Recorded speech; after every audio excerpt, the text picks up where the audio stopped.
stylé.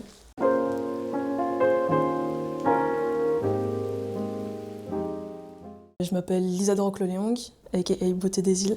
Je suis designer graphique et j'ai une pratique plastique qui est aussi liée au design graphique.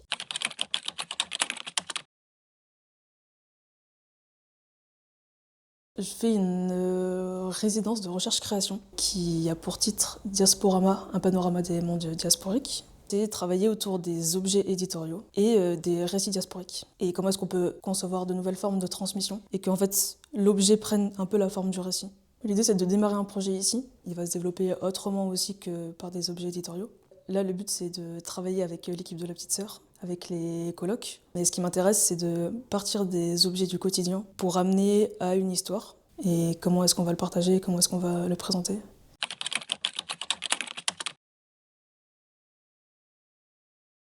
J'ai rencontré cette association un peu à ses débuts, je dirais il y a peut-être 4-5 ans. La dynamique collective et la dynamique d'insertion et culturelle, c'est quelque chose qui me parle.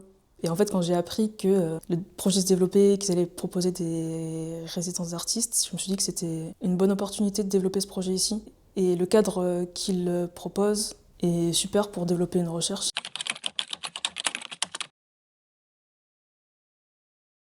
Ethnoscape, ça veut dire paysage ethnique, et c'est un concept qui a été développé et introduit par Arjuna Padurai, qui est un anthropologue indien, et qui s'intéresse à la mondialisation, aux flux migratoires. Dans un de ses ouvrages, il parlait des individus qui sont en mouvement, qui partent de leur territoire. Et en fait, il avance que la culture qu'on porte, elle est tout le temps en mouvement, elle appartient à son porteur et qu'elle va venir se réinventer dans le nouveau quotidien. Et du coup, en fait, sur les porteurs culturels, ils vont recréer des espaces diasporiques, peut-être dans leur environnement familier, que la culture, elle appartient pas à un territoire, en fait. C'est un concept qui m'a énormément parlé, parce qu'il illustrait parfaitement ce que ma famille avait recréé quand ils sont venus de La Réunion en métropole. Et ils ont recréé des espaces dans lesquels ils pouvaient être ce qu'ils étaient à La Réunion, ici. Et en fait, on est entouré d'ethnoscape partout, et ça, juste, on le nomme pas, quoi. Je dirais que c'est le manque. C'est le manque de représentation, le manque de territoire, d'histoire. C'est quelque chose qui reste. Et du coup, j'avais besoin de matérialiser. J'en ai eu au début, quand je demandais à ma famille de me raconter. Il y avait une espèce d'omerta autour de la vie rayonnaise. Et du coup, ce qui faisait que je me la suis beaucoup imaginée. Je me la suis beaucoup représentée en rêve. T'as un peu ce truc du complexe du métis qui est étranger intime avec toutes ces cultures. Ouais, j'avais besoin de m'approprier des souvenirs qui n'étaient pas les miens. Il y a un de mes profs qui m'avait dit que je devais sûrement prendre cette démarche comme ce que j'étais, personne métisse, confluent de plusieurs cultures. Je crois que j'aime bien le mot hybridité et j'aime bien aussi le mot saudade.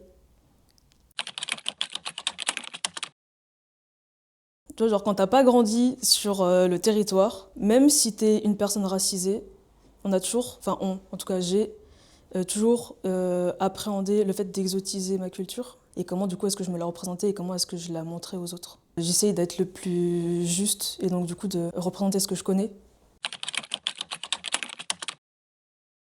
Je crois que je me suis jamais imaginé faire autre chose qu'un métier qui soit lié à la création. Mais je crois que plus j'avance et plus je fais de rencontres, plus je me dis que c'est un travail aussi qui est d'utilité publique. Ce qui m'intéresse dans le graphisme et dans comment j'essaie de le porter, il y a un devoir de mémoire. Ça dépend des projets. J'essaie d'abord de poser mes intentions et mes intuitions.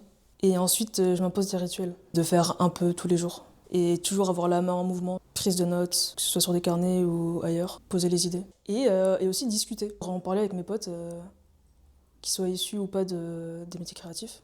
Parce que ça fait toujours du bien de partager les idées.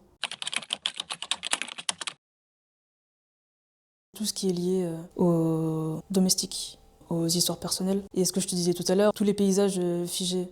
Le temps longtemps m'a beaucoup marqué, a beaucoup influencé en tout cas mon univers intérieur. Cette réunion des années 40, 50, 60.